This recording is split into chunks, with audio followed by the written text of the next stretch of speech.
What's up, YouTube? I was asked to do a comparison between these two watches, the Rangeman GPR-B1000 and of course the new G-Shock heart monitor watch, GBD-H1000. Very similar watches, but not the same. Let's get started. Let's go.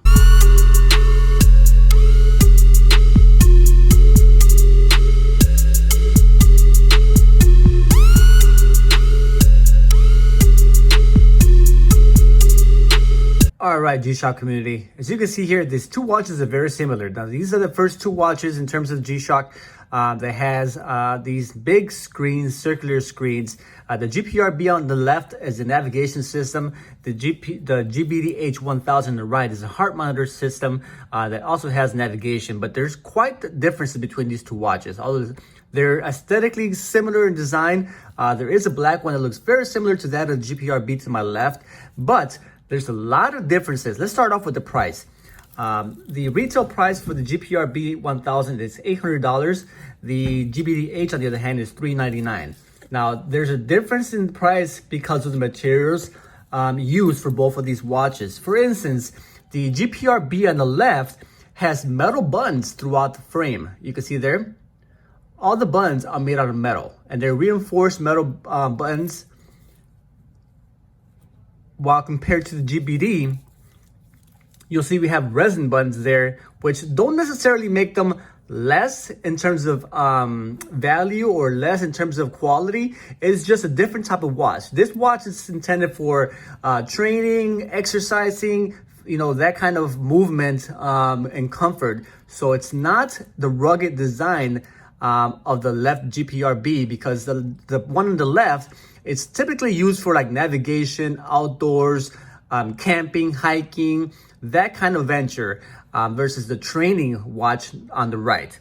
Secondly, I would say the glass on the GPR-B is sapphire. You can see on the left there of the screen, it says sapphire glass.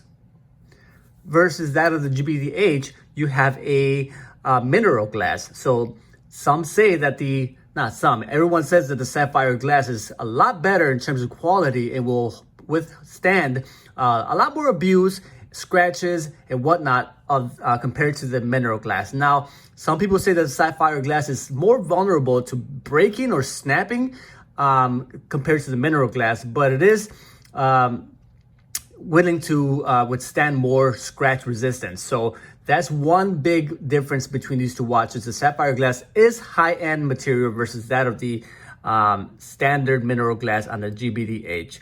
Next, you'll notice that the bands here on the GPR-B do have carbon fiber straps or inlays on there. Let me see if I can take this off here for you guys and show you. Here's the GPR-B. You can see the carbon fiber mesh within the resin band. Very nice. Once again, high-end materials for this model. And the other one here is just rubber resin bands. Very comfortable. I don't know. It all depends on your desires, what you want to do with it. But once again, the price does reflect that difference in style and materials. And then lastly, the back plate on this watch on the GPR-B is ceramic.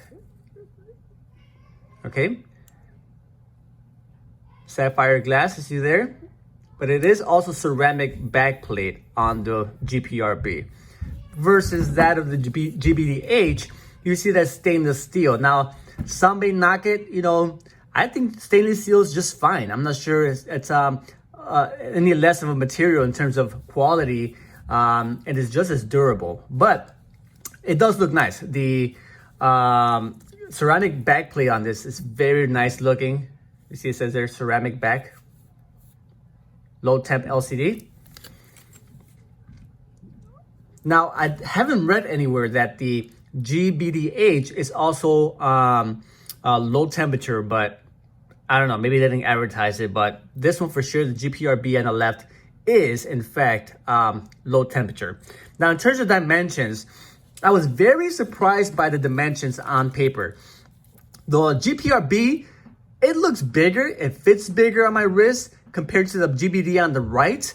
But on paper, the GBD-H is actually a little bit bigger than the GPR-B. Now, in terms of thickness, let's see. So the GPR-B, it's 57.7 millimeters in width. All right.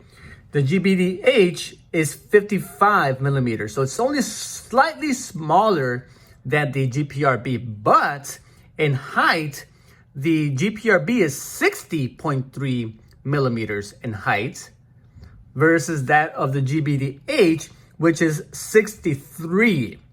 Not a large difference there, but you can't tell. For some reason, the GPR-B looks bigger in person, fits bigger on the wrist. It just wears larger.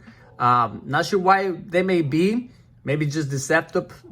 I don't know, some kind of deceptive thing that I'm looking at or something. But it is in fact that the GBD-H is longer up and down wise than the GPR-B. Now, in terms of thickness, they're pretty much comparable. The GPR-B on the left here is 20.2 thick, and the GBD-H is 20.4. Now, again, I don't know, it's an optical illusion or what. To me, the GPR-B looks thicker. It does. Now, maybe my eyes are cockeyed. And I'm not, you guys tell me what you see, but on paper, the GBD-H does have some larger sizes. All right. Now let's talk about the actual software. In terms of software, they both have GPS positioning, but they're intended for different purposes. The GPR-B, like I said, it's intended for actual navigation purposes.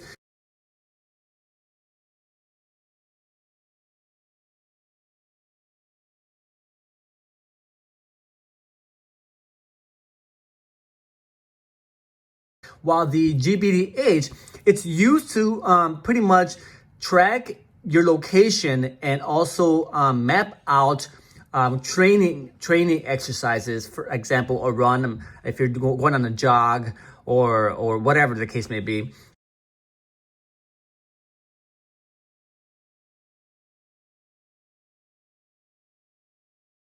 It's used for that purpose, while the GPR-B is actually used for more of a survivalness need. If in case you don't know where you are, if you want to track where you've been, what track or what route you took, the GPS function on the GPR-B is used for that purpose. Now, let's go through the modes on the GPR-B. You can see there, compass, altimeter, barometer, and this one does have a crown. You can see I could turn it, which is different from that of GBD-H. Compass, altimeter, barometer, timer, world time, tide and moon, which I believe the GPR-B, the GBD-H does not have tide and moon, and the GPR-B1000 doesn't have notifications compared to the GBD-H. Now here's the GBD-H, the modes. Heart monitor, which of course is not included in the GPR-B. You have this timer, stopwatch, compass, altimeter, barometer, and thermometer as well. Then you have some activity information there, training status, and your notifications, which are not available on your GPR-B. All right, so like I said earlier, the interfaces are very similar. This one does not have a crown push button. It has a push button, but not a crown. The GPR-B does have a crown, and otherwise it's very similar. They have a very similar concept with the solar panel around the display there, right? See the light button on the right corner, display on the top left corner. Sensors wise, the sensor here on the right, you can see looks a little bit different than that of the GPR-B. So people who say compare them, they really can't be compared. I mean, they're similar watches, but they're very, very different, respectively, each of these watches. Now, hopefully that helped answer some questions in terms of size, functionality, design on these watches, and of course, price. Much different different watches. If you're trying to choose between one or the other, they're intended for different purposes. Choose wisely and according to your needs. All right. Hopefully that helped. And I'll see you guys very soon with more content, more videos, more information. Please hit that like button if this helped you in any way. Subscribe if you haven't already done so. I do all G-Shock related content, upcoming reviews, information videos, and we have a laugh here and there. Till next time, guys, I'm out here. This is Chicago. Holla at you, boy. Peace. I'm rocking my G-Shock, I'm rocking my G-Shock, I'm rocking my G-Shock, I'm rocking my G-Shock, I'm rocking my G-Shock, I'm rocking my G-Shock, I'm rocking my G-Shock, I'm rocking my G-Shock.